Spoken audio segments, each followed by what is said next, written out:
ಯಲಬುರ್ಗಾ ನಗರದಲ್ಲಿ ಅಂತಾರಾಷ್ಟ್ರೀಯ ಮಹಿಳಾ ದಿನಾಚರಣೆ. ಮಹಿಳೆಯರು ಸದೃಢ ಸ್ಥಾನಮಾನ ಇದ್ರೆ ದೇಶ ಸುಭದ್ರವಾಗಿರಲು ಸಾಧ್ಯ. ಹಿರಿಯ ಸಿವಿಲ್ ನ್ಯಾಯಾಧೀಶ ರಂಗಸ್ವಾಮಿ ಜೆ.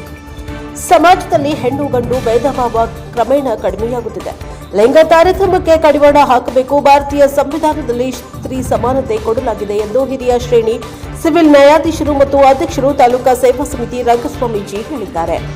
ಪಟ್ಟಣದ ಬುದ್ಧಬಸವ ಅಂಬೇಡ್ಕರ್ ಭವನದಲ್ಲಿ ತಾಲೂಕು ಕಾನೂನು ಸೇವಾ ಸಮಿತಿಯ ನ್ಯಾಯವಾದಿಗಳ ಸಂಘ ಹಾಗೂ ಮಹಿಳಾ ಮತ್ತು ಮಕ್ಕಳ ಕಲ್ಯಾಣ ಇಲಾಖೆ, ಪಟ್ಟಣ ಪಂಚಾಯಿತಿ ಹಾಗೂ ಅಜೀಂ ಪ್ರೇಮ್ಜಿ ಫೌಂಡೇಶನ್ ಸಂಯುಕ್ತ ಆಶ್ರಯದಲ್ಲಿ ಅಂತಾರಾಷ್ಟ್ರೀಯ ಮಹಿಳಾ ದಿನಾಚರಣೆ ಅಂಗವಾಗಿ ನಡೆದ ಕಾನೂನು ಅರಿವು ಕಾರ್ಯಕ್ರಮ ಉದ್ಘಾಟಿಸಿ ಅವರು ಮಾತನಾಡಿದರು. ಸೊಸೆ ಅತ್ತೆಯನ್ನ ತಾಯಿಯಂತೆ ಕಾಣಬೇಕು, ಅತ್ತೆಯನ್ನ ಸೊಸೆ ಮಗಳಂತೆ ಕಾಣುವ ಮನೋಭಾವನೆ ಎಲ್ಲರಲ್ಲೂ ಬೆಳೆಸಿಕೊಳ್ಳಬೇಕು. ಅಂದಾಗ ಮಾತ್ರ ಇಂತಹ ಆಚರಣೆಗಳಿಗೆ ಹೆಚ್ಚು ಅರ್ಥ ಬರುತ್ತದೆ ಎಂದರು. ಈ ಹಿಂದೆ ಗಂಡ ತೀರಿ ಹೋದ್ರೆ ಹೆಂಡತಿ ಚಿತೆಗೆ ಹಾರ್ತಾ ಇದ್ಲು. ಆದರೆ ಈಗ ಆ ಪರಿಸ್ಥಿತಿ ಇಲ್ಲ. ಮಹಿಳೆಯರನ್ನ ಪುರುಷನಂತೆ ಸರಿ ಸಮಾನ ರೀತಿಯಲ್ಲಿ ಕಾಣಲಾಗ್ತಾ ಇದೆ.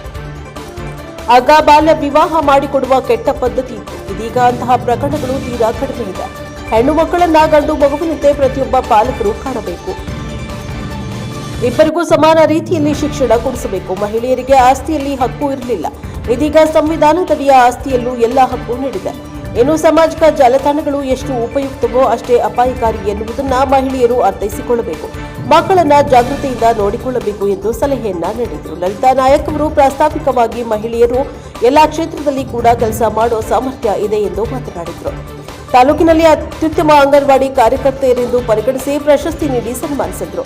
ಶಿಶು ಅಭಿವೃದ್ಧಿ ಇಲಾಖೆ ಅಧಿಕಾರಿ ಬೆಟ್ಟದೇಶ ಮಾಳಿಕೊಪ್ಪ, ತಹಶೀಲ್ದಾರ್ ಪ್ರಕಾಶ್ ನಾಶಿ, ಸಿಪಿಐ ಮೌನೇಶ್ವರ್ ಪಾಟೀಲ್, ಪಟ್ಟಣ ಪಂಚಾಯಿತಿ ಮುಖ್ಯ ಅಧಿಕಾರಿ ನಾಗೇಶ್, ಅಪ್ಪರ್ ಸರ್ಕಾರಿ ವಕೀಲ ಮಲ್ಲನಗೌಡ ಪಾಟೀಲ್, ತಾಲೂಕಾ ಅಧ್ಯಕ್ಷರು ಲಲಿತಾ ಅರಳಿ, ಟಿಎಚ್ಒ ಡಾಕ್ಟರ್ ನೇತ್ರಾವತಿ ಹಿರೇಮಠ್, ಚೆನ್ನಮ್ಮ ಪಾಟೀಲ್, ವಕೀಲರಾದ ಎಎಂ ಪಾಟೀಲ್, ಇಂದಿರಾ ಉಳ್ಳಾಗಡ್ಡಿ, ಶ್ವೇತಾ ಕುಂಬಾರ್, ಚೆನ್ನಮ್ಮ ಅಂಗಡಿ, ಗೀತಾ ಅಸುಟಿ, ಮಹಿಳಾ ತಾಲೂಕಾ ವಕೀಲರು ಅಕ್ಕಮಹಾದೇವಿ ಪಾಟೀಲ್, ಈರಮ್ಮ ಮಂಡಲಗೇರಿ, ಜ್ಯೋತಿ ಪಲ್ಲೇದ್, ಅಂಗನವಾಡಿ ಮೇಲ್ವಿಚಾರಕರು, ಇನ್ನಿತರರು, ಅಂಗನವಾಡಿ ಕಾರ್ಯಕರ್ತೆಯರು ಮತ್ತು ಸಹಾಯಕಿಯರು, ಮಹೇಶ್ ಚಾಬಳಗಿಮಠ ಉಪಸ್ಥಿತರಿದ್ದರು.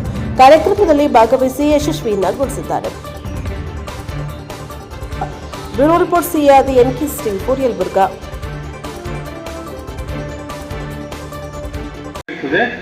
ಅಲ್ಲಿ ದೇವತೆಗಳು ನೆಲೆಸ್ತಾರೆ ಅಂತ. ದೇವತೆಗಳನ್ನು ಮೇಲಿಂದ ಬಂದ ನಮ್ಮ ಮನೆಯಲ್ಲಿ ಇರೋದಿಲ್ಲ. ಅಲ್ಲಿ ಒಂದು ಒಳ್ಳೆಯ ಒಂದು ಸುಭಿಕ್ಷವಾದಂಥ ವಾತಾವರಣ, ನೆಮ್ಮದಿ, ಸಂತೋಷ, ಖುಷಿ ಎಲ್ಲ ಇರ್ತದೆ ಅಂತ ಹೇಳ್ಬಿಟ್ಟು ಅದಕ್ಕೆ ಒಂದು ದೇಶದ ಅಭಿವೃದ್ಧಿಯನ್ನು ನಾವು ಅಳತೆ ಮಾಡಬೇಕಾದ್ರೆ ಅದಕ್ಕೊಂದು ಮಾನದಂಡ ಇರ್ತದೆ. ಒಳ್ಳೆ ಇನ್ಫ್ರಾಸ್ಟ್ರಕ್ಚರು, ರೋಡು, ಸೇತುವೆಗಳು, ಫ್ಯಾಕ್ಟ್ರೀಸ್ ಅದು ಇದು ಮಾಡ್ತಾರಲ್ವ, ಅದಕ್ಕಿಂತ ಹೆಚ್ಚಾಗಿ ಒಂದು ದೇಶದ ಮಹಿಳೆಯರ ಸ್ಥಾನಮಾನ ಹೇಗಿದೆ ಅಂತ ಅನ್ನೋದ್ರ ಮೇಲೆ ಒಂದು ದೇಶದ ಅಭಿವೃದ್ಧಿ ನಿರ್ಧಾರ ಆಗ್ತದೆ. ಅದಕ್ಕೆ ಹೆಣ್ಣುಮಕ್ಕಳು ಸದೃಢರಾಗಿದ್ದರೆ, ಅವರಿಗೆ ಒಳ್ಳೆಯ ಒಂದು ಸ್ಥಾನಮಾನ ಇದ್ದರೆ ಅಂಥ ಒಂದು ದೇಶ ಸುಭಿಕ್ಷವಾಗಿ ಅಭಿವೃದ್ಧಿ ಆಗಿದೆ ಅಂತ ಅರ್ಥ. ನಾನು ನೋಡಿದಾಗೆ ಈಗ ನಾನು ತುಂಬ ಸಣ್ಣ ಹಳ್ಳಿನಲ್ಲಿ ಬೆಳೆದು ಬಂದಿದ್ದು, ಬಡ ಕುಟುಂಬದಿಂದ ಬಂದಿದ್ದು, ಕೂಲಿ ಮಾಡ್ಕೊಂಡು ಬಂದಿದ್ದಂಥ ಒಂದು ವಾತಾವರಣದಲ್ಲಿ ಹೆಣ್ಮಕ್ಳ ಕಷ್ಟವನ್ನು ನಾನು ನೋಡಿದ್ದೇನೆ, ಅದನ್ನು ಕೂಡ ಅನುಭವಿಸಿದ್ದೇನೆ.